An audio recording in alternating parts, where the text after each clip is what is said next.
Ya, game kedua di hari kelima laga Kids Basketball League 2024. Tim NMB berhasil menang unggul dengan skor 79 banding 25.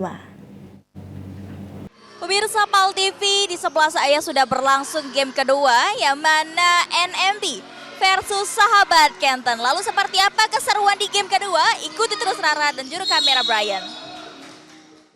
Di game lainnya laga Kids Basketball League 2024, tim NMB berhasil menang telak dengan poin unggul 79 banding 25.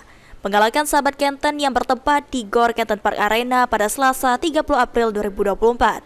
Tim NMB terlihat cepat dalam mencetak poin. Defense berkali-kali dilakukan tim NMB untuk menghalau tim Sahabat Kenton. NMB menang telak di game kedua dengan skor 79 banding 25 mengalahkan Sahabat Kenton. Dalam keberhasilan ini, Coach NMB Irianto mengatakan pertandingan tadi merasa lebih baik dan cukup sengit pada malam ini dan tim lawan juga bermain bagus. Pertandingan sebelumnya kita merasa kita sudah lebih baik, anak-anak juga mulai lebih semangat, lebih dapat feel-nya.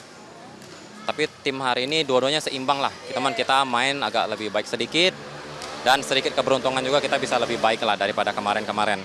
Oke, cukup sengit ya hari ini ya Coach. Kita cukup deg-degan sampai menit-menit akhir tadi. Oke, kalau tanggapan untuk tim lawan sendiri gimana? Tim lawan juga bermain cukup bagus, sangat-sangat bagus juga, seimbang lah masih. Cuman mungkin ya masalah basket pasti ada yang menang dan yang kalah. Dua-duanya sudah bagus, sangat-sangat bagus anak-anak.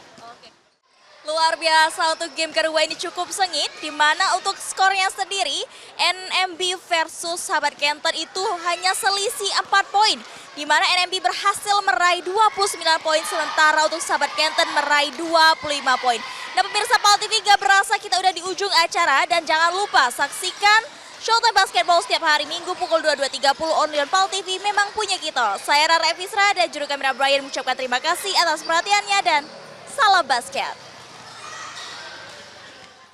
Rara Brian.